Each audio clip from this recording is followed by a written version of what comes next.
Good evening, one and all, respected dignitaries on the dais, dear participants, faculty members, dear students. Finally, we have come to the end of a 3-day marathon. Calling a 3 days a very short duration, but it was a long effort from all the organizers. But 3-day conference is coming to an end, and we are into the final session, the Valedictory program of the 58th annual conference of the Indian Econometric Society, organized by the Department of Economics, Tripura University, Agartala. We have on stage with us Professor S. Mahendra sir, President TIES, Dr. Ajit Ranade sir, Vice-Chancellor, Gokhale Institute of Politics and Economics, Pune, who is the guest of honor for the program, will be delivering the valedictory address. Dr. M.T. Bezbaruah sir, Vice President TIES, Dr. K. Shanmugan sir, Secretary TIES, Dr. Subhrabaran sir, Local Organizing Secretary, and Dr. Pradiptarathi Panda, Treasurer TIES. We will straight away begin with the presidential remarks from Professor S. Mahendra sir. I request you to kindly share your presidential remarks, sir. Thank you. Good evening to all of you. Particularly good to see all the volunteers, students who have come. My job is to thank all the invitees and those who have delivered lectures and chairpersons and all. So I'll just give the brief, about 5 minutes or so about what happened from the inaugural function to the last valedictory. In the inaugural session, of course, Prof. Krishna, my teacher and teacher for everyone, he spoke about his journey over time from Delhi School of Economics and other places, and it's an inspiration for all of us. And he also, gives not only at the Delhi School about advice on research and econometrics, but also to the entire country. I mean, they take advice from him on research things, and also outside India. And the presidential address was on regional dimensions. I just wanted to flag the regional dimensions, including the northeastern region. And then we had the contributions of Professor C.R. Rao session. It was very good, how we can also inspire, give inspiration to all of us, including students. Dr. Rangarajan and others participated through video. In fact, I forgot to mention that when I was in the National Statistical Commission, we recommended him to the government Bharat Ratna, but somehow it didn't work out. But he deserves Bharat Ratna, among others. Of course, he got several other prizes, Nobel Prize, equivalent prizes in statistics and all. Then we have, few keynote addresses. One on economic policy, lessons for post-pandemic by my colleague Ashima Goel, and also another one by Debnath, macroeconometric model. That session was chaired by Dr. T.C. Anand, and Debnath macroeconomic modeling for policy making, retrospect and prospect. This was chaired by Dr. Ramchandran. And then we have special panel on emerging issues in financial markets. This was also a good one, because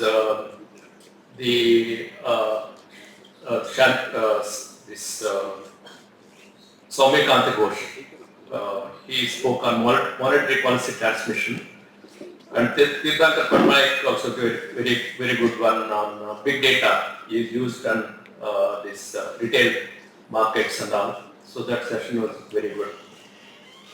And we have another one important one on AI and ML, which is useful for many of us and also students, how to use AI and ML for econometricians and economists, and this is going to be an important one in the next 2 years. And then we have a keynote address by Dr. Golder on measurement and aggregate of TFP. This also chaired by Professor P.C. Anand. In fact, he gave the TFP, how you aggregate to the DOMER kind of thing from industry to aggregation,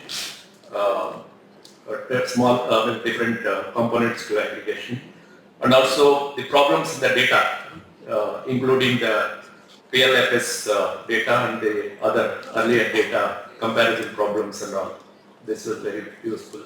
And then we have Professor A. Nagar Awards given to Professor Arna Sen and Dr. Sugata Marjik.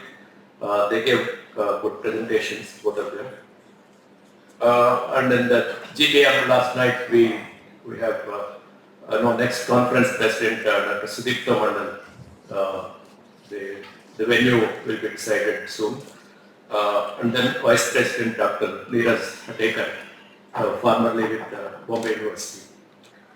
And then we have in the afternoon the MCX, these commodities, the research agenda for some of the commodities by Dr. Day.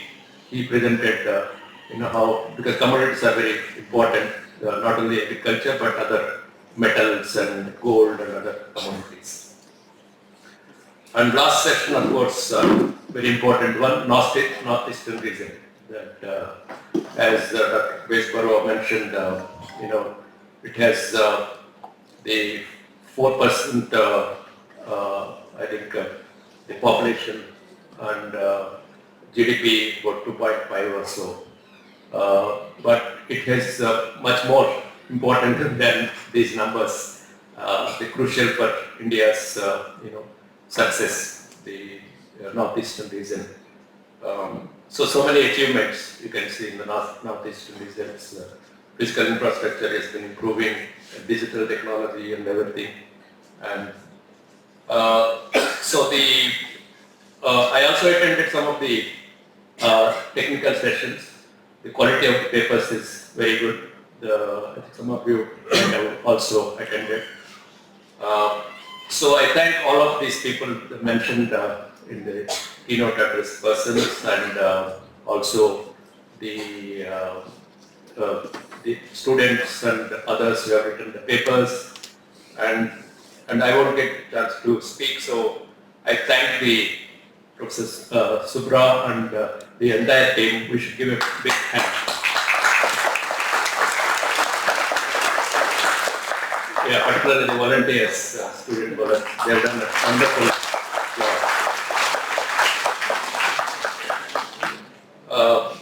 Then from my side, I'd like to thank of course, the Secretary has done a wonderful job, and Dr. Ramchandran and Bhanumurthy all helped me in organizing this conference. And also in this session, my friend Ajit Ranade will be giving the valedictory. So I thank him for accepting our invitation. Lastly, it was a wonderful conference. We remember it for a long time, this hospitality of the Northeastern region. Thank you very much.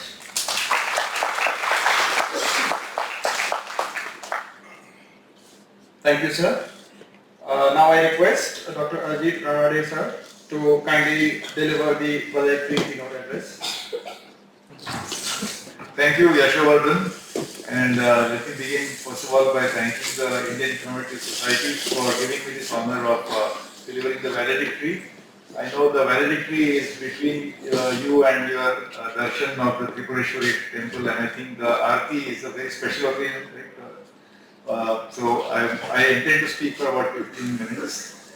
And I also joined, first of all, not only the Indian Econometric Society, the society itself, but everybody who's here, Dr. Mahendra as Conference President, Dr. Bezbaruah as Vice President, and Dr. Shanmugan, and of course the conference, our host and secretary of this conference, I think, Subhrabaran. In fact, his hospitality is so warm that he came personally each time to make sure that we were not inconvenienced in Dr. Pradiptarathi. Thank you again. So please give him a clap for myself. We really enjoyed our stay here, even though it's a short stay of 3 days, and I hope and look forward that I'll be able to get a chance to visit again to Mararaja. Now this, it's not a very technical talk, so I want to say that I know that I'm in the middle of, amongst people who are experts and technical on matters. I just want, because this is a very topical issue, even as we are collected here, people, farmers in Delhi are agitating for MSP. So I just want to present some views around that issue. I'm also aware that we have amongst us a former chairman of the Commission on Agricultural Costs and Prices, Dr. Mahendra, and I think others, Dr. Anand, who was Secretary MSP for 5 years and chairman of various committees. So I know that, so I want to be presenting very intricate technical issues around the cost measurement and so on, but just broadly a policy, it's more of a policy oriented talk, and I hope especially the students will take something from it. So, very briefly, this is a summary of what I call the farm sector woes of India. As you know, agriculture actually is a state subject. So if agriculture must have prosperity and must flourish, primarily it should be the state government or the state, local authorities.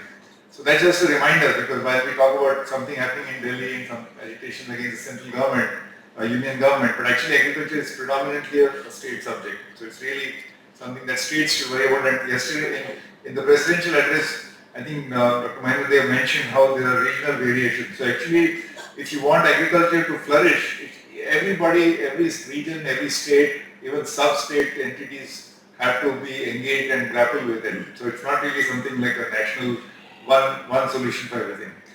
Secondly, old approach of low-cost wage goods still persists. What I mean by that is, in the earlier stages of our development, the idea was to have rapid industrialization, and to keep industrial wages low, we had to keep the wage goods low, meaning food prices should be low so that industrial wages would not be high, and therefore the farm prices were artificially kept low, so that they could feed, those wage goods could feed industrialization. But if you are going to keep farm prices low, then that's a penalty to the farmers. So you need to compensate for that. So therefore you make sure that their input costs are also low.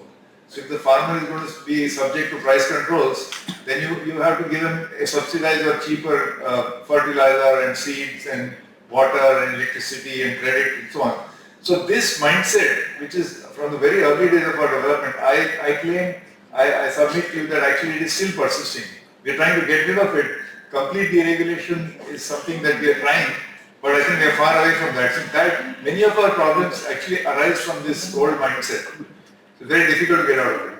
And then thirdly, there is still a very distinct anti-farm bias in our policies. I know it's a strong statement and I won't have time to substantiate why I'm saying that, but clearly onion prices bring tears to politicians or whatever. And so the onion is probably not even 1% of our food budget. And how much power it has. So basically urban consumers or consumers of food prices, not farmers, not producers, they seem to have a disproportionate voice in influencing policy. So naturally, there tends to be an urban bias in policy making, especially in food price policy. And whenever prices shoot up, there are export bans. So when they say farmers don't pay income tax or don't pay the taxes, an export ban is actually effectively a tax. So there's lots of examples of how there's an anti-farm bias in policy, despite all kind of attempts to rectify it. In fact, this has been shown also in our WTO negotiations, how it's a disprotected. So there's a disprotection in the terms of trade. I don't know if it has gone down. I know in early 1990s, the disprotection was maybe 15-20%. Perhaps it's gone down, but it's still disprotected. So it's not a level playing field between industry and farm economy. And of course, it continues to have a declining share of national income, but a persistently high share of employment or other livelihoods, directly or indirectly. Still we have something like 50%. I think Dr. Mahendra's presentation said 46%. It's roughly half of the workforce is directly or indirectly dependent. So this is a very sticky problem, continues to be persisting. And now poverty, I submit to you that it's largely confined to agriculture or related to agriculture or rural areas. This is something we can discuss because multidimensional poverty numbers have come out recently. But I think there's a large amount of poverty still connected with agriculture. Then there's this issue of fragmentation of land. There are today something like 140 or 142 million parcels of land in India. This number used to be 70 million. So over the last 4 or 5 decades, this number is just doubled. The land in India has not increased, but it's fragmented. Now, if land markets were working, there can be an opposite force that land consolidation would happen. But that's not happening. So every successive generation, land just keeps getting fragmented. And fragmentation is antithetical to land prosperity or farm prosperity. You can't, it's infinitely, ultimately you'll be left with 0.1 acre. This is just completely unviable. So land fragmentation seems to be a one-way trend. Then, of course, this land fragmentation is, on top of it, ownership of that land is, I believe 89% of the farmers who own land own less than 2 hectares. So that's as per the recent 2019-18 data of the Situation Assessment Survey, SASH Situation Assessment Survey of Agricultural Households. So basically, very, very large number, almost 90% are just small and marginal farmers. And then we have something on crop shares that cereals continue to be small. In fact, I was just told that cereals and horticulture have almost the same share. And actually the really growing share is livestock. When livestock includes milk and dairy, Amul just celebrated 50 years this week. So actually milk, dairy sector, poultry, they are the ones which are, so we call farm sector, but really the action is happening in the livestock sector. So some more points, these are all stylized facts, I think many of you know this, but it's worth sort of quickly going through them. The union budget allocation for, now this is not, remember, agriculture is a state subject, but the union budget allocation for agriculture and allied sector has gone up by almost 4.5 times in the last 10 years. So currently it's 1.3 lakh crores from the union government. This I just for you, just as a tidbit, this is equal to the entire armed forces pension bill. So 1.3 lakh crores is what we spend on pensions for the, so it's a pretty large number. Even though, remember, agriculture is a state subject. And agriculture credit itself has gone up by 2.5 times in the same time period. So today 18.5, almost 20 lakh crores of credit, formal credit. This does not include money lenders, this does not include self-help groups. Almost 20 lakh crores of credit is going to farming. So on one hand you have this farming sector growth, but these numbers are very impressive. PM Kisan, which is a direct cash payment, now cumulatively has given 2.3 lakh crores, 2.3 trillion rupees. These are big numbers. And despite this, the curious fact is that almost 1/3 or maybe 40% of agriculture output, farm output, is actually not by people who own land. So almost 40% of the farm output is coming by people who are working on land that they don't own. They may be small and marginal farmers, they won't work on somebody else's land, or they are landless workers. Now imagine that these people do not have any proof that they own the land, so how can you get a loan? To get a loan, you have to have some, collateral. So that's the next point. I said that land as collateral cannot be used for credit. So we are talking about 18.5 trillion rupees of formal credit has gone to farmers, but this has gone to farmers who are landlords, because if you don't have any land proof, how will you get a loan? And 40% of India's output is coming by people who don't have land ownership, or at least they are working on land which is not their own. You see the dichotomy. This is actually a pretty stark fact. So when you give farm loan waivers, which are given as electoral promises and often fulfilled, they actually only go to people who have land record, who have ownership of land. They may be absentee landlords. Something to think about. And of course, the moral hazard in waivers is that people who actually struggled and paid their loan back and struggled and worked hard, when they find that loan waivers is being given to others, it's a very disappointing thing, So therefore, that's about loan waivers. So this is all the farm sector kind of problems. So we straight away jump to this topic which I want to talk about, which is MSP. But before that, a little background on PDS and MSP. PDS is Public Distribution System, which is more than 60 years old, 65 years old now. This is, I don't want to spend time in describing it to you. Basically, this is the system of ration shops and distributing from government procurement and and distributing subsidized cereal, especially mostly cereal. So this has been modified several times because it was felt, why do we need to have an elaborate ration shop system for the entire country? Why not have it targeted on the backward districts? So we tried out TPDS, targeted PDS in I think 100 districts, but I don't know, it's been revamped again. But the thing to note is that this is just one instrument which is trying to achieve 3 objectives. I think it was it Frisch? No, who was the one instrument and one objective? Oscar Lange, the economist Frisch, who said that if you want to pursue one objective, you should have one instrument. Sorry, Dan Bittenberger, the person who got the first Nobel Prize. So here is one instrument, but we are trying to achieve 3 objectives. One instrument is this PDS system, but what we are trying to achieve food security for the nation. We are trying to achieve price stability because we are selling food grain at subsidized prices and stable prices. And we are also trying to achieve income assurance to the farmers because it's a procurement system. So obviously, if you try to do 3 things with one instrument, you are going to run into trouble.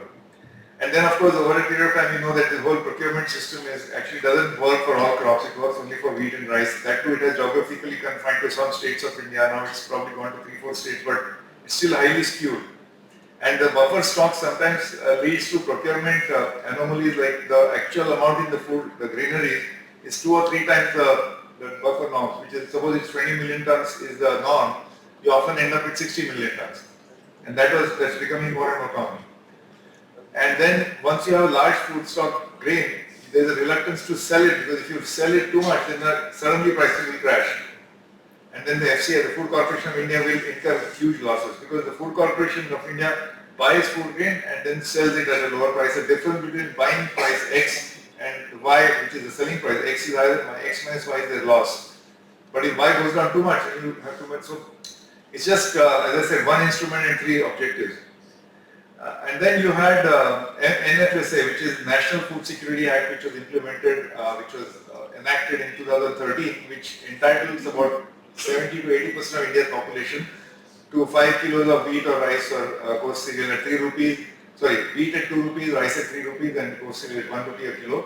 5 kilos per person per family per month.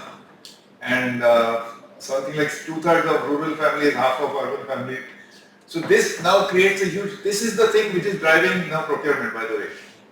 Although I said the PDS is run by concerns about food security, or it's concerns about price stability or income assurance to the farmers. But I think now overriding compulsion is NFSA. Because now NFSA is an act, it's a constitutional enactment. So this is the thing which is driving now procurement. So that's a very significant development which happened in 2013. And in fact, as you know, NFSA has now been converted to NFSA 3-to-1 prices, highly subsidized. But now it's gone down to 0. So for the next 5 years, NFSA price will be 0. So you can imagine how much pressure it puts not only on the fisc but also the procurement system. And while we are doing all this, now we come to MSP, the minimum support price regime. That started in 1967. It's supposed to be applicable to only 23 crops. So it's not applicable to fruits and vegetables and other parts of horticulture. It's only applicable to 23 crops, which are roughly, I think, 6 or 7 cereals and 8 or 9 pulses, oilseeds, and commercial crops, which includes coconut, I think, and cotton. And sugarcane, of course, also has some support from both from the center and the states. But de facto, it works only for wheat and rice. Occasionally, states like Madhya Pradesh have extended it to soya and pulses, tur dal. But really, de facto, if you look at it, it's only working for wheat and rice. And that too confined to certain geographies, certain states of India. So what are the downsides of the MSP? I'm jumping ahead. The current demand is that MSP is just a scheme, meaning minimum support price. The government of India, using inputs from the Commission on Agricultural Costs and Prices, former chairman is sitting here, they take inputs and they say what should be the minimum price that we should pay to wheat and rice and all these 23 crops. And that is announced. Okay. Now, based on that announcement, the government of India is supposed to, government of India, not government of states, government of India, is supposed to go and buy these things, procure. This system has been in place, but actually the reality is that it is not enforced at all for 21 of those crops or 20 of those crops. It's It's only enforced for wheat and rice, occasionally for pulses maybe. So the farmers are saying, agitation says that we want it to be a law now. It should be made as a legal guarantee. Okay. So what are the downsides of this? Now you see, whenever you have a minimum support price, which is a price floor, which is enacted into law, straight away economists will say, of course, price floors, there are all this market distortion will not make sense. So I just kind of put down what is the downside of this. Number one, that it will increase fiscal burden on the government, because the government will have to commit to large amount of money to procure these under this minimum price, which means that it compromises your spending on other priorities like health and education. There is market distortion, which will result in cropping pattern getting. So if you have this guaranteed price on these few crops, then the cropping pattern will get distorted. There may be overproduction of those crops where you have given a price guarantee. It will discourage innovation because anything which is sort of which is a guaranteed price, you don't have an incentive to innovate. It will put inflationary pressure because there is a minimum price. So urban consumers will not be very happy about it. There are environmental concerns which we have already seen the green revolution impact in Punjab, Haryana and those states where you have water intensive crops or excessive use of chemical fertilizer and so on. There will be inequitable benefits of this law because only large farmers with a marketable surplus. Minimum support price means government will guarantee to pay you this price for your crop. But only people who have a surplus will come and sell anyway. So I just showed you in the first slide, 89% of small and marginal farmers, we don't even know how much marketable surplus they have. So it will end up benefiting the large farmers, which will increase inequity and inequality. Although some people say that the small farmers sell and buy at the same time.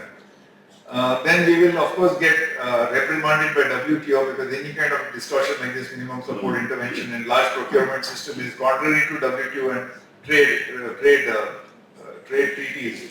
So those are those distortions, and then of course you don't have everything. You have only limited crop coverage. So these are the objections against the MSP law. What is the evidence internationally? Is there any country in the world which has an MSP law, legal guarantee? The answer unfortunately is no. I don't think there's a single country in the world which actually has an MSP law on its books. So, but still, there's plenty of evidence on support for farming. So the USA, like large-scale agricultural subsidies, especially for corn and cotton, their insurance programs, their conservation payments, they actually pay farmers not to produce sometimes. Then there's a USA Farm Bill, the federal government has a Farm Bill which is updated every 5 years, and it contains lots of support measures in the form of support for farmers. The European Union has a common agricultural policy which offers direct payments to farmers. They do market interventions periodically, occasionally, opportunistically. There is no law, but China, of course, is part of state policy to do support for farming. Canada has the Canadian Wheat Board, which existed till 1982 as a monopoly, much like the monopoly cotton procurement scheme of Mararaja state. So there was a monopoly buyer of wheat in Canada, but it was disbanded in 1982. So for wheat and barley, they still have a wheat board, which provides some price guarantees. In Japan, they have rice price stabilization scheme only for rice. But none of the above is a legal guarantee. So there is no reference for India in terms of a legal guarantee. So, sorry. So why is there a demand for MSP law now? So we're trying to understand the farmer. I'm not speaking on behalf of the farmers. This is my understanding. I may be wrong. First of all, we have very highly volatile agriculture prices. I think the estimates are, I've said in the fourth bullet, I saw a paper which estimated something like between 15 to 40% volatility, which means that if you take the daily variation of prices and take that series, just like stock price volatility, if you measure that, stock prices at 15 are supposed to be highly volatile, but agriculture prices can be as volatile as 40%. So it's really volatile. Prices are volatile, and we have as a protection against that volatility, we have something called the Prime Minister's Fasal Bima Yojana. Is it Bima Fasal Yojana? Fasal Bima. FBY or BFY? Anyway, FBY, I'm correct. So that is crop insurance. You know, it is against failure of crops, against droughts, against pest attacks, but it does not really work. If you look at how effective it has been, and so it's not really delivered. So the farmer has no, it doesn't really deliver the protection that is needed. So you can say that don't have MSP law, but you just use Fasal Bima Yojana. But nahi ho raha, it's not happening. So far the success is very, very limited. Because partly because of correlated risk, sometimes the entire village or the entire district crop may be destroyed. So highly correlated. So I don't know, I think crop insurance is a very important subject in a separate topic, and I'm not sure how successful it has been in other countries, but at least in India so far it's limited success. Then of course the MSP law demand is there because remunerative prices. And this is the Swaminathan Commission, so I don't know, this is a very controversial thing that they say MSP should be the C2 cost, which includes the imputed value of labor, right? Plus 50% markup. So it sounds like a very large markup, but in view of the volatility, so this is something, I just park it for you, I don't want to spend time on this, but some MSP the law has to have some MSP encoded, and what that level will be, maybe we can decide later, but the Swaminathan Commission says MSP should be C2 cost plus 50%. C2 is basically the cost of production which includes the imputed value of labor. But I quote Sharan Joshi because this, one of the great farm leaders in the sort of last 30-40 years was Sharan Joshi, who kept on saying that we are not looking for anything but simply remunerative prices that can make us exist and survive. And then you have to look at this fact that the farmer's income growth has been barely, I think this was mentioned by Dr. Mahendra, it's barely been 3.4% during this almost 8 or 9 year period, and then it declined to 2.4%. You see, national income is growing at 7% average. Industrial production is probably growing at 7-8%. Services sector is growing at 10%, but farm incomes are growing at only 3%. And then we were told that the farmers' income will double in 6 years from 2016 to 2022. It has not happened. So I'm just saying that some of these are the background factors behind MSP law. And I feel this is, this is my, I think it's my second or third last slide, so I conclude.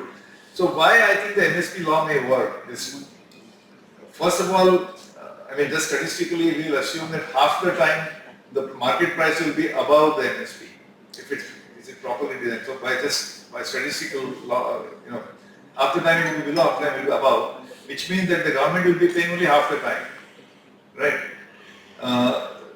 I also feel that you can design a law where you need not have unlimited quantity guarantee. See, it is minimum price support.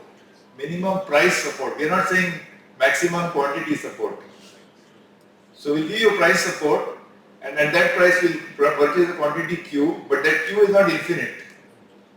So perhaps the wording of the law should be such that there will be some way of controlling for quantity. So therefore it's not an assurance on quantity, it's an assurance on price.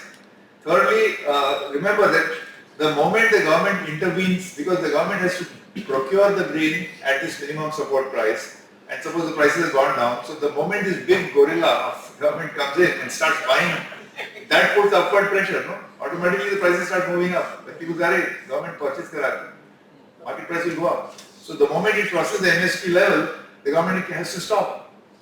It's not an unending procurement process. So periodically you can go in and out, in and out, in and out. So therefore, it's not like procurement is completely, uninterrupted. Just try to go in, put some upward pressure in the price, bring it up to MSP, then you can withdraw. Then the mandi system will have coexistence with private markets. That's of course given. I mentioned that because it seems the mandi system is preferred by small farmers. The small farmers fear that they are cheated on quantities or there is bullying. So mandi mein unko safe lagta hai. It's not like you have to pay a mandi tax or all that problems there, but mandi feels, at least for small farmers. So it will coexist with private markets. And also this Madhya Pradesh tried out the Bhawan scheme. There is a difference. So suppose the government doesn't want to pay, doesn't want to procure. Suppose the prevailing market price is 5, MSP is 7. So you just 7 and minus 5 is 2. The difference it pays as income to the farmer. This is the Bhawan. Bhav mein jo antar hai, difference in the two prices. So that is, perhaps you can have a hybrid scheme where there is MSP law, but also implemented in the Bhavantar way, which is a differential payment. And I just want to say all these are very imperfect solutions. You might argue you may be very allergic to the fact that why have a price floor.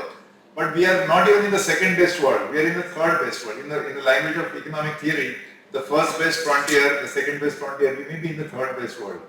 So I think that is the way to think about this MSP law. There are other measures which can simultaneously help with MSP law. In the same time, you strengthen forward markets. Right now we don't have forward markets which work well, or allow derivatives.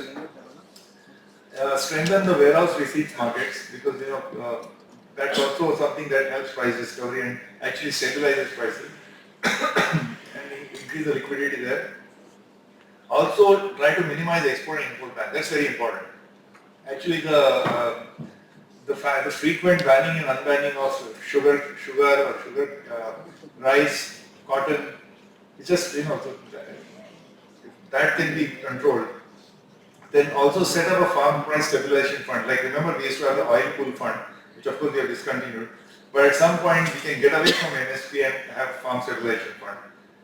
And also learn from the failure of the 3 farm laws.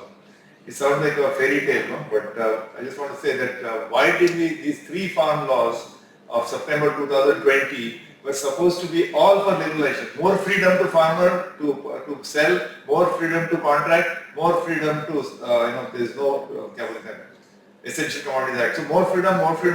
Why did the farmers, why were they against it?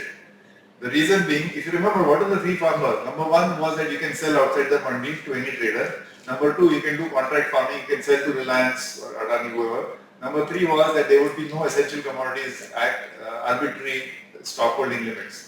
All were liberalization. But the fine print was, according to me, maybe again, it's my understanding, when you say I can contract with anybody outside the mandi, they didn't say whether the MSP regime will go away or whether the mandis will be eventually phased out or withered away. So that was the fear. Secondly, when you say I can do contract farming, what if there is a contract breakage? If in case of dispute, they cannot go to court, they have to go to the district magistrate. And with the power play and unequal, sort of power balance in the bargaining, the small farmer fears that they will lose out. And when they said that there will be no stocking limits, on the very same week, September 2020, trucks with onions going to Bangladesh border were stopped because onion prices are going up. So all these 3 laws they suffered from some of these features. So that's one thing, learn from the failure. If you're trying to introduce the MSP law, we should remember why we were not successful in it. So anyway, to conclude, the big point is that the farm sector in India is as was there in the presidential letter also, there is a huge problem. I mean, poverty, productivity stagnation, and so on and so forth. It's still a big problem for India. Declining incomes but persisting unemployment. So the main point is that the solution to agriculture actually lies outside it. There was an NSS survey many years ago which the farmers said 40% of the respondents said we will gladly leave farming if only we have an opportunity for a good industrial job or a service sector job. If you have a secure, good job. So the job creation outside agriculture is not happening at the pace that it should. So the solution to agriculture lies outside agriculture, mainly. Secondly, the MSP law has now become a political issue, so it's not purely economic, and therefore we should not measure it purely in terms of cost-benefit analysis. What is the cost, what is the fiscal cost, what's the benefit? It should be beyond that. It has signaling value. I think the signal that can go from our political authority, from the establishment is that we will assure you, and this is we are guaranteeing, we are enacting a law. I refer to this NREGA, National Rural Employment Guarantee Scheme, is a guarantee. It's a legal guarantee that you in rural areas within 2 or 3 kilometers, if you don't have a job, they will give you a job.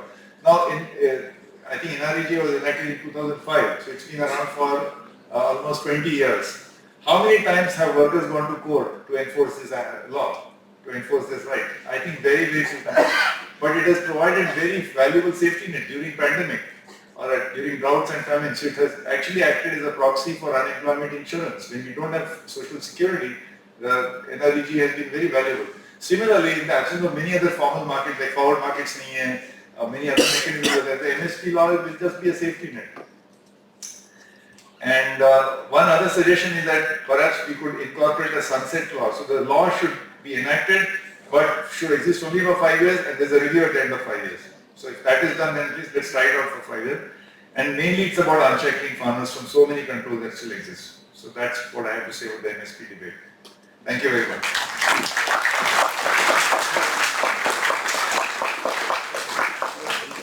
Thank you so much, sir, for your enlightening lecture on the MSP. Now we have Professor M.P. Bezbaruah, sir, for his remarks. Our President, Professor Mahendra, keynote speaker, Mr. Ranade, Professor Ranade, and my colleagues in TICE and of course Subhrabaran. And it was a wonderful lecture we heard, and very succinct, and the whole issues have been covered beautifully. Thank you very much, Professor Ranade. And so I have to give a comments. Very briefly, I'll say a few things regarding my association here as a Vice President in TICE. Actually, I have been the Vice President for 2 consecutive terms. First term was elongated by COVID pandemic, and in that period I had been precious little to deserve a second term, but then they were very kind and gave me a second term. Here, of course, I had some opportunity to do something for the society, namely when they were all debating where to go next for next conference, and I was asked to explore a venue in the Northeast. So finally, we zoomed in at Tripura University, and when the debates were going on, actually, I don't blame anyone, but since people are not very familiar with the territory in the Northeast, a lot of questions were asked. Will there be roads, will there be hotels, will there be a lot of discomfort and those kind of things. And I had to do a little bit of politics by getting R.B. Bhawan on my side. And of course, the deciding, whole thing came from, thankfully, from Professor Ramachandra. He insisted in one of the meetings that, okay, if we have a little bit of discomfort, we'll take it. We have to go to the Northeast, we have to go to the interiors. And that actually changed it. And in all these 3 days, nobody has actually thanked Ramachandran, so I made it a point to mention it. So, because of so much of doubt being expressed, I also had a little bit of apprehension, kya hoga matlab. So now that conference, everybody says has been successfully completed, I have a sense of relief. And of course, the sense of accomplishment is entirely to the Department of Economics and Tripura University, led by Subhrabaran. And also, I would like to mention this completely unconditional support of the Vice-Chancellor, who of course has not been visible because of his health. Fortunately, he has come back, okay, and we are very happy. And so this is all about it. And so I am making an exit as a Vice President, and very thankfully I take it as a great honor which has been conferred by the society, so loving with me. I hope I could do something for her, and that's why they are again re-electing me into the Executive Committee. Thanks everyone. Thank you so much, sir. Next, I invite Professor K. Shanmugan, sir, Secretary TICE, for his concluding remarks. Respected Professor Mahendra sir, Dr. Ranade, Dr. Bezbaruah, Dr. Subhrabaran, and Dr. Panda. In fact, many things have been talked on the motivation that we have got to come to Northeast. It is true that what Bezbaruah sir has said, that many of us are not very clear about the facilities that is existing in the Northeast. I believe that sense of understanding should continue to prevail, so that center still looks after the Northeast. And I continue to say that in the extremely critical circumstances we found Bezbaruah sir. In fact, he was tensed when he said, let me explore. And this was actually initiated by Bhawan sir. That he has been telling since last almost 10 years, we must go to Northeast, that to interior Northeast. What a coincidence in the presence of Bhawan sir and Dr. Bezbaruah being Vice President of this association. A good conference, TICE conference is taking place in Tripura. We are very happy about it, sir. And I knew Subro, otherwise also, as a colleague in the ties, but then I thought he's a very mild person, how do we get it into him, So, but then he doesn't speak, he simply works. His work speaks louder than whatever.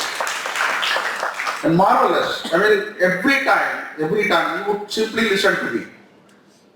Sir, at least you have proved me wrong. And you have done a wonderful job. Entire organization around the ties were inducted to you. Thank you very much for organizing that. In fact, owing to Northeast, we have received more than expected level of papers for the program committee. As usual, program committee started working somewhere 4 months in advance, collecting the paper through emails, contacting referees, asking them to referee the things. They took a Herculean task in their hand and they have completed. I thank the entire program committee led by Purisami and Yashvardhan, part of it, and our treasurer is also part of it, and all anonymous referees for completing their task in time. And as usual, fundraising has been a very big issue. After COVID, fundraising has become a very difficult task. In fact, I must say, banks earlier used to consider, many organizations, even public sector institutions and production centers used to consider that funding the conference is one of the social goals. Now they are asking, what is it that we are going to get out of your conference? I would always say that, all the deliberations and interactions that we have in the conference, we will forward it to you. Definitely it will be useful in your policy analysis. It is in this sense that we have put in good amount of work. So under your leadership, we are able to considerably get good amount of fund. For that, I really congratulate our President. All the arrangements, local, in fact, before I speak this, a special thanks to KLK sir. We fondly call him KLK sir, KL Krishna sir. Just be here, it motivates all of us. You would write one small email, ask us what is going on, how it is. He's invisibly, constantly, will be in touch. And that is a great motivation for us. Unfortunately, Panchaburi sir could not come due to his ill health. And both of them are the strong pillars apart from all other seniors here. I thank all the past presidents who have come here, who supported, and who have any given point in time when I approach, or anybody from the present office bearer group approach, they have been helpful. And I don't want to take a single name. Everybody has been equally responsible for this. Now, I also thank Professor N.R. Banmurthy and Anand Padman sir, ex-secretaries who are here. In fact, they were also have been good help, not only in fundraising, also in arranging academic program and many other things. Now, when it comes to, the arrangement at local level, it's a very tough task, another task apart from fundraising. I have seen many conferences. I have also seen the kinds of activity that the students carry out. But believe me here, people are so simple and honest. And volunteers are so hardworking. In fact, I have heard, Hanumanji, Sajji, hills ko utha ke liye aaya. But these people have lifted the entire economic society. All volunteers, carried in their hand, so delicately that none of us at any given point in time, even 1%, we always believe in 5% error, but even 1%, we were feeling unhappy about it. Believe me, you are not random, you are all deterministic. And I am very, very happy about it. And along with the volunteers, teachers in the department led by Subhrabaran sir, I wish that all of us from TIES will give a standing ovation.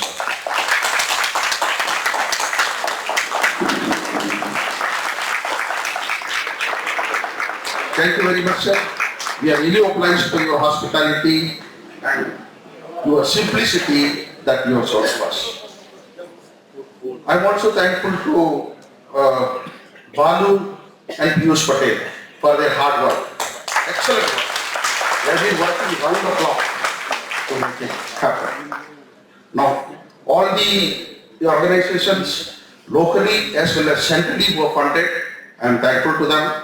In particular, ICSSR, SBI, MCX, National Security Stock Exchange Board, many other organizations have helped us. Also locally, many other organizations have helped to the local department, and we are thankful to all of them.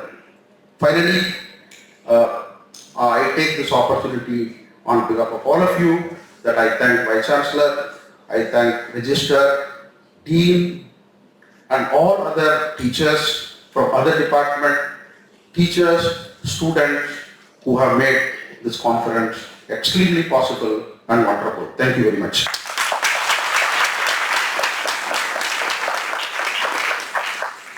Thank you so much, sir. Now next I invite Dr. Subhrabaran Das, sir, the local organizing secretary, for his vote of thanks. Before going to vote of thanks, on behalf of the 58th Annual Conference of the TIES Organizing Committee, first we want to felicitate our dignitaries, those who come here with taking a lot of trouble from the TIES. So first I am inviting our Professor Enrolling Hobby to felicitate Professor Ajit Ranade, Vice-Chancellor, Organized of Politics and Economics. Editorial, please come.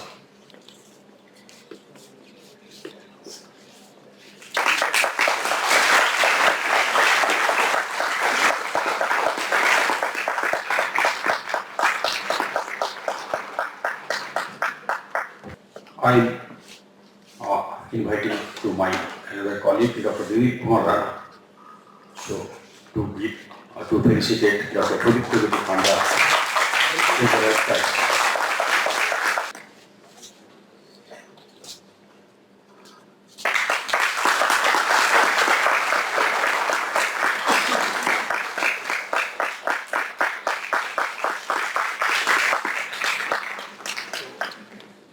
Due to his busy schedule, Professor Bhawan has left.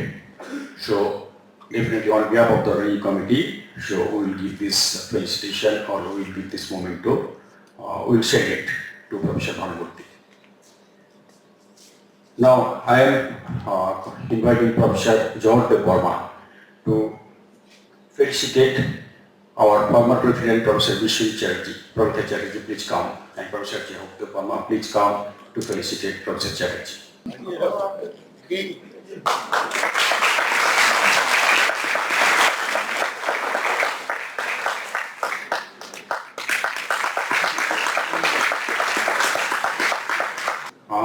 Now I am calling to our another colleague, Dr. Sunjit Kumar Maji, to felicitate Professor G. Anandabhadana. Professor Badana, please come. Please come on the desk. And Sunjit, I am requesting you to felicitate Professor G. Badana.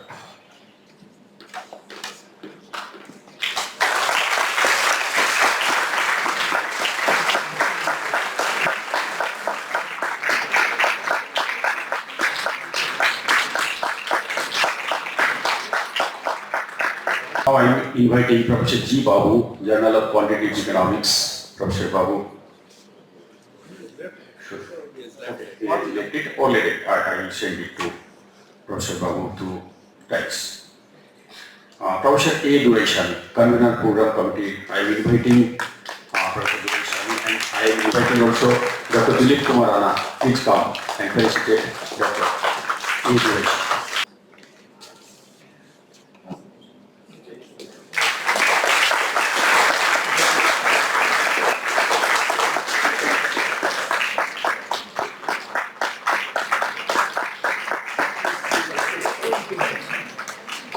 I am inviting Dr. Jaswardhani. So, he has done a wonderful job. And I am inviting Professor Selim Shah. So please come to felicitate Dr. Jaswardhani.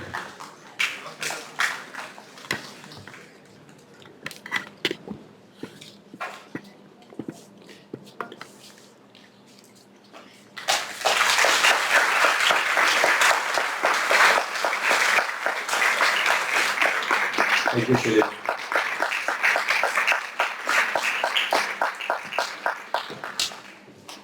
So now I am coming to the formal vote of thanks from the Organizing Committee.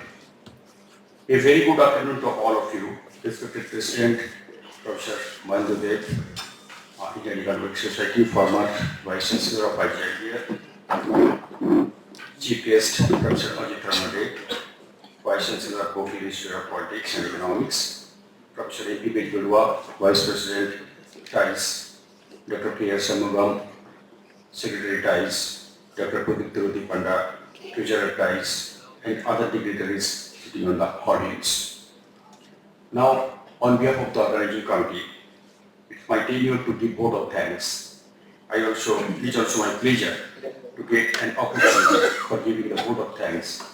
On behalf of the Department of Economics and Organizing Committee, I would like to first thank to our Honorable Vice-Chancellor, Professor Ganga Prasad Prasad, for his consent, without which consent it could not be possible to organize this type of mega program, and here without its support, active support and consent, it is not possible to organize this type of event. I would like to thank to our chief guest, Professor Ajit Ranade, for his kind presence and for his deliberation. I am also thankful to other dignitaries, Professor K. Krishna, former Director of the School of Economics, Professor B. L. Goldar, IG, Indian Economic Growth, Professor M. Ramchandran, and other dignitaries, Professor Subhrabaran, Professor Aruna Hussain of ISI. So it is a pleasure, Professor Subhrabaran and Professor Aruna Hussain, they have received the AL number already from the TIES, and they have come here to take this special award. So it is the pleasure of the Department of Economics that on this podium, on this dais, they have received this award. We are fortunate enough, more than 30 eminent economists, econometricians, they have come here for the deliberations, and I am also thankful to the President of TIES and Secretary TIES for choosing this venue for organizing the 58th annual conference of the TIES. We are thankful to the participants who are coming from the different institutions across the nations to attend this conference. We are thankful. So if any, from our side, if there any mismanagement, so I am apologizing for that. Finally, it would be difficult to organize the conferences without supporting the university authority and all fraternity of the university, and also the sponsoring agency. The major sponsor of this program, from our side, we have tried to contact different organizations, and finally we have got the sponsorship from Northeastern Council Secretariat. We have got the funding from the Department of Logistics, School of Logistics and Communication, SIPAD, Government of Tripura. We have got fund the NABARD, Agartala region, Agartala office, ICCR, NERC, ICCR New Delhi also the sponsor that they have given directly to the TIES. National Stock Exchange, Multi-Commodity Exchange Limited, Exim Bank, Election Commission, Department of Tourism, Government of Tripura, Disaster Management, Government of Tripura, DM West Tripura, DM Kwai District, Tripura Rural Library Mission, Immediate Private Limited, and National Nursing. We are thankful to all the sponsors. Without their help, it is not possible to organize this mega event. I would also like to thank to our colleague, especially Dr. Tinku Debo and Dr. Shubha Sarkar. Without their support, so this parallel session, all this thing that could not be organized because it was done in the building number 12, School of Education under this building. So I am thankful to all the staffs of this building. So they are also helping us a lot. I am also thankful to all the department colleagues, those who are behind me. Without their support, it was not possible to conduct. I am also thankful to other faculty members, those who are giving effort to improve this program. Especially I am thankful to Dr. Satabarshiki, Department of Geography and Disaster Management, Dr. Srijan, Department of Physical Education, Dr. Sudip Tapal, Department of Human Physiology, Dr. Editorial, Department of Sociology, Philosophy, and Dr. Mahendra Sarkar, Department of Political Science, Dr. Samrat Goswami, Department of Rural Studies, Dr. Sharup Nundi, Department of IT, and our registrar, Dr. Deepak Sharma, and Finance Officer in charge, Dr. Nirmal Riyan. Without their effort, it was not possible to conduct anything. Finally, so for managing this program, I have told to our volunteers, without the effort of the volunteers, without the help of the volunteers, it was not possible to organize this program. I have framed this model, three-tier model. In the first tier, there is in each I have divided into different committee. Each committee is headed by the coordinator of the teachers. And after that, there is a mentor from the research scholar and students. And under this, so number of volunteers they are there. And being organizing secretary, so I have told to all the volunteers, this is the time to prove yourself. I need dedicated volunteer. So this is the time to prove yourself that you can do. This is the time that you can prove yourself. That's why they have done this identity card. Because you can do it. That you are not, or you can keep your department to help part of the other institutions of the other universities. And they have found it. Sometimes I have misbehaved with them, why you are not following this type of things. But they have done it properly. Immediately after that, they have corrected it. About that, so I feel, so there may be some mistakes. Then I have formed one rapid action force. What are the duty of the rapid action force? If there is any problem, they will go immediately to the spot and they can try to resolve the system. So that's why there are some volunteer members, Kiran Bhumik, Shamor, Thekaran, Shukanti, and Srijan, Kaushik, Jinnat. So there are a few names also there. So they have done everything. For cultural program, because we have students, they have a lot of talents. For cultural program, I have told them, so this is the platform, there you can get exposure. Because many of them, they are coming across the nation, so you can do it. It is led by the mentors were, that is Mahendra and Mahatma, which was led by Dr. Ravindra Bharali and Dr. Debnath. So I am so thankful to this team for wonderful performance. So every delegate, they praise they appreciate the program. So I am thankful to all these volunteers. They have done this untiringly. Finally, this is the program. What are the success? That is the success of the entire team of Department of Economics, right? And some other volunteers are there from Geography Department, even from Commerce Department, Manju. So I should P2 is also there. He is our member of the Rapid Action Force. So they have done a tremendously wonderful job. So finally, if any of the name is missing from my side, I am apologizing for that. So this is the success of the department. If anything happens wrong, so it goes to me. Thank you all.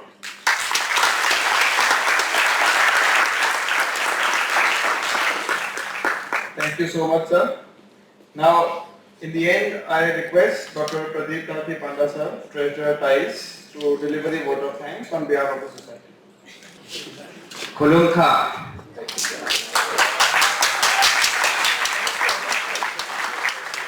Tripura এসে খুব ভালো লাগলো।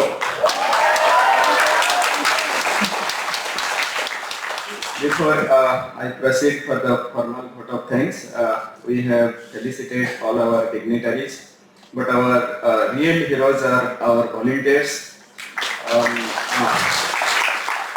On behalf of TIES, from the TIES side, we want to felicitate all the volunteers. Before that, I will just tell little bit about the volunteers. All the dignitaries told about them. So, these volunteers are divided into several committees like travel, accommodation, technical session, program management, reception, and food, etc. So, this arranging a conference is more than arranging a marriage function. Okay. So in our region, I belong to this region as well, we treat our guest as our God, Atithi Devo Bhava. And you people have proved wholeheartedly how you treated all the guests.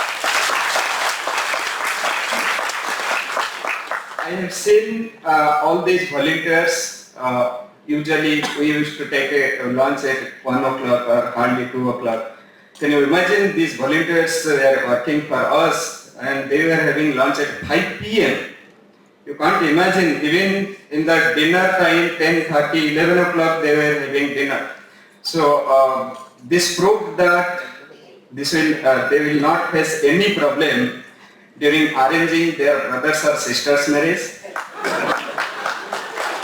or their own marriage function.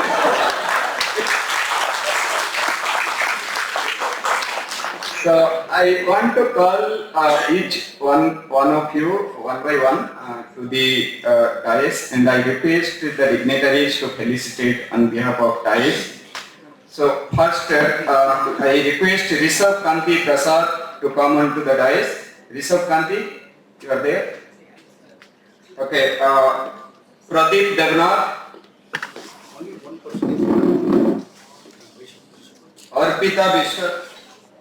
Arpita Vishwas, Mohammad Manjur Hussain. Yeah, please.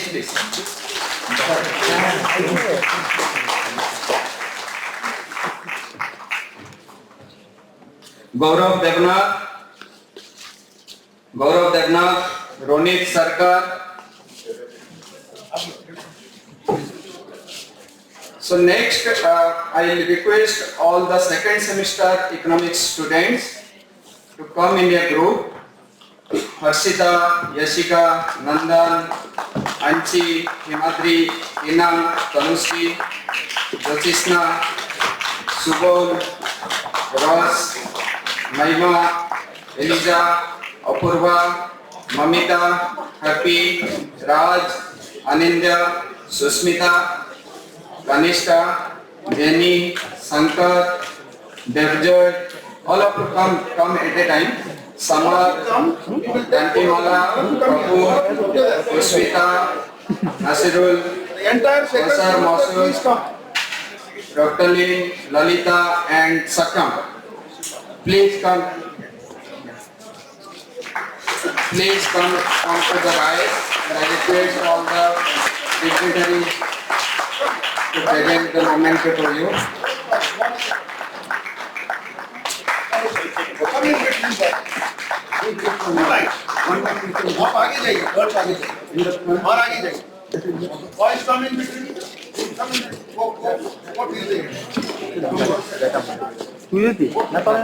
So next, fourth semester economics students be ready. Fourth semester economics students be ready. They are Janitla, Nayan, Dharmen, Amritya, Pinky, Samal, Sanja, Mahua, Isa, Sail, Anuj, Tanushree, Clinton, Lalit, Darlene, Matmoy, Prasanjit, Ambalika, Trinayan, Biki, Supraji, Savit, Mohi, Saina, Tura, Sanak, Rinku, Subhankar, Olympia and Rupan. Fourth semester, please come forward. Fourth semester students. Come this side, come this side. This way.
All of two representatives will take photo from sir. Rest of you, madam will be. Okay. Two representatives. These two girls. So I call PhD scholars Chandra Shah, Dhananjay, Mohammad Kamrul, Simanta Gogoi, Sumanta, Salina, Nofela, Punam, Pintu, Samar, Sekran, Sukanti, Kiran, Puvali Das, Kaisik Patari, Srijan. So all of you can come at a time. Okay, thank you very much.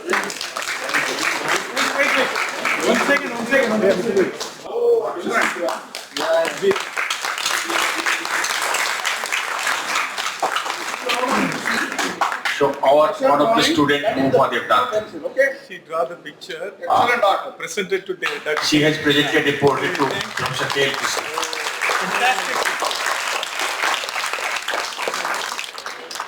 Keep doing it, one day we will get Bharat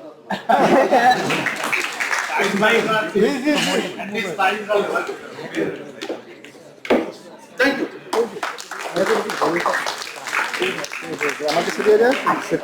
Please research students, please come forward. This is not. Yeah, all research.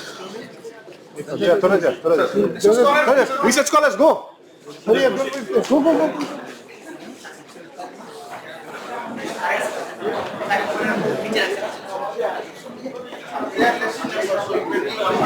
Yeah, please. Photographs.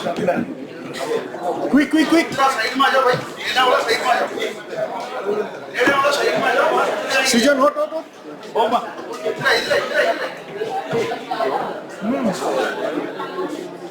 इधर So this Kiran is our media person. So he is PhD scholar, but every day he is publishing in all national and state news channels.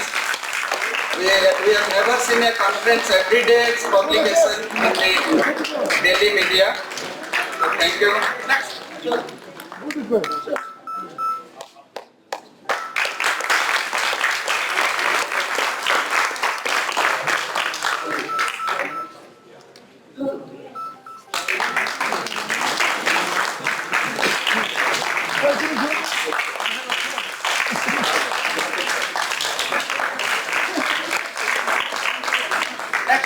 Srijan is all-rounder.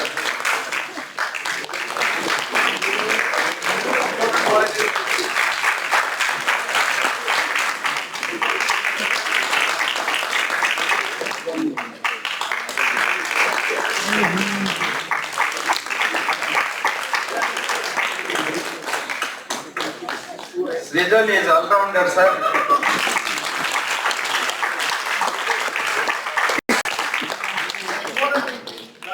This boy, they are ex-student. Still they have come to the department given to them.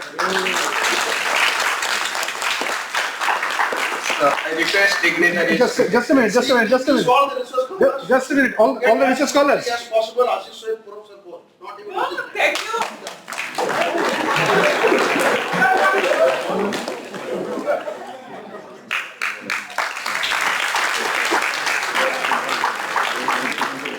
I request all the dignitaries to take their seat, please.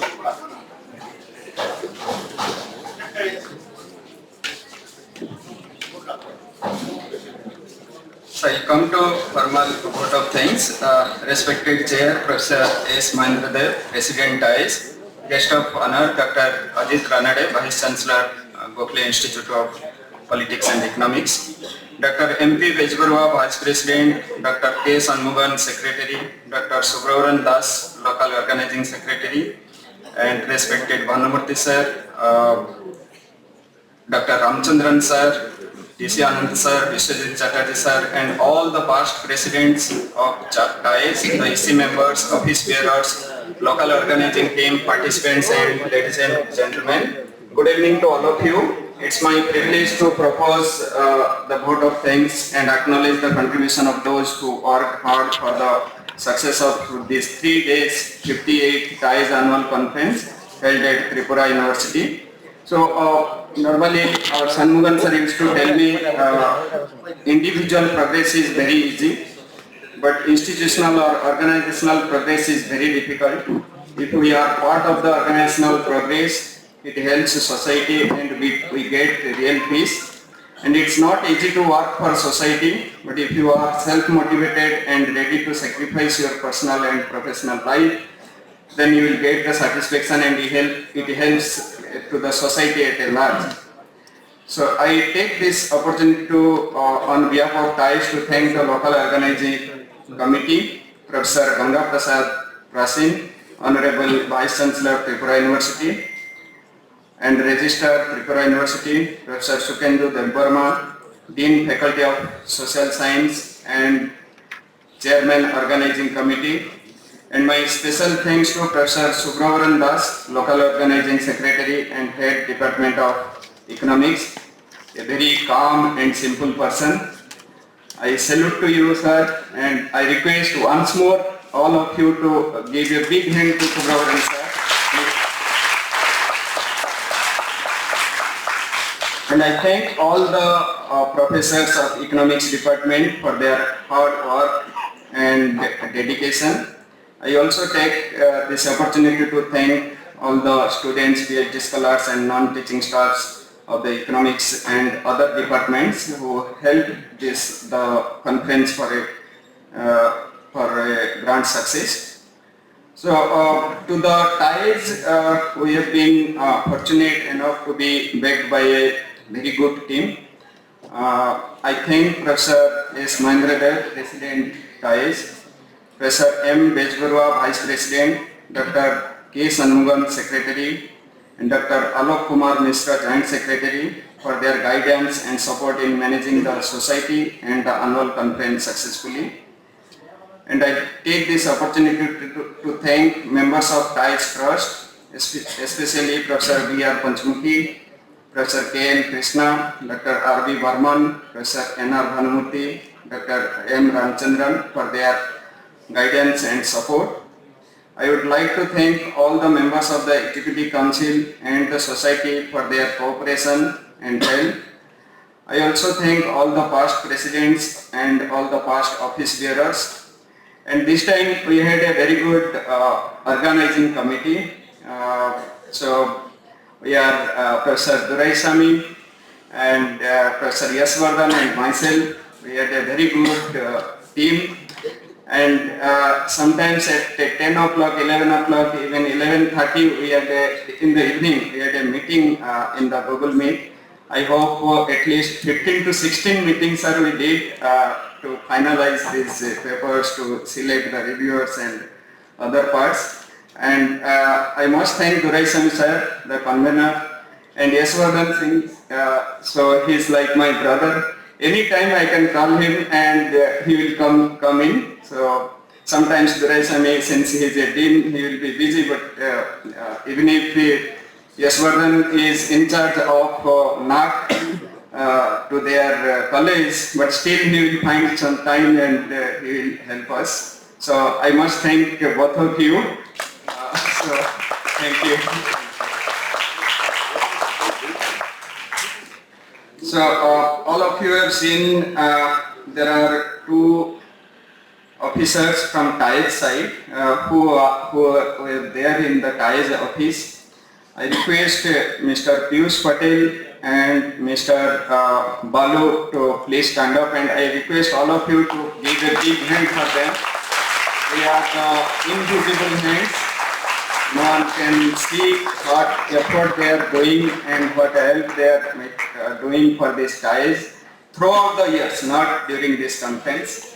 So I hope you will support us in future as well. Thank you.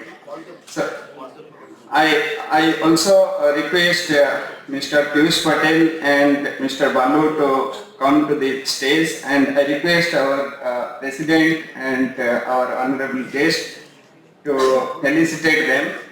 Please.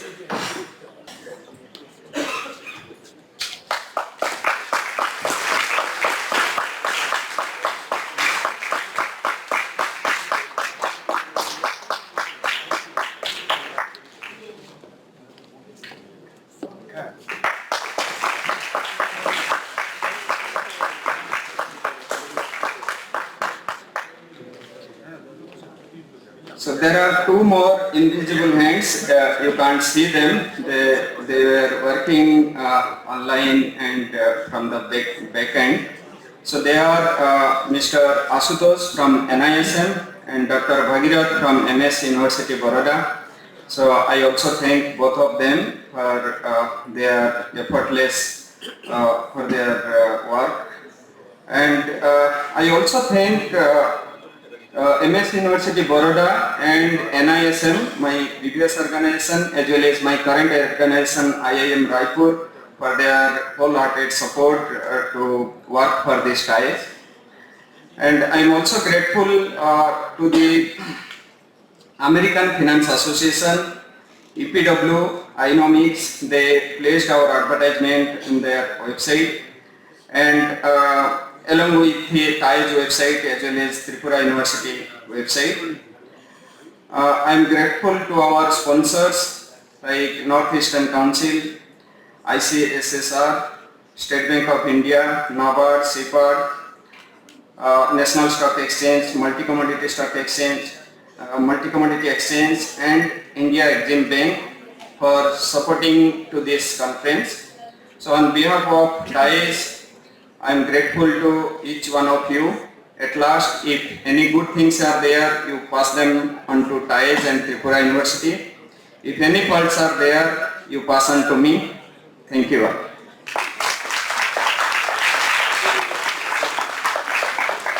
Thank you so much, sir. Finally, it is time to sign off.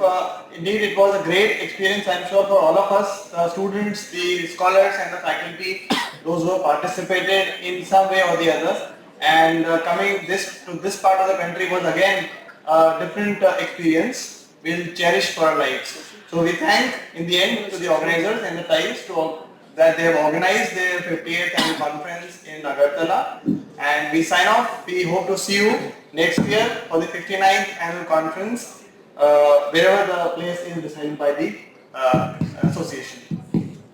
Once again, I thank all of you. I declare officially the 58th annual conference closed. We'll stand up for the national anthem. National anthem.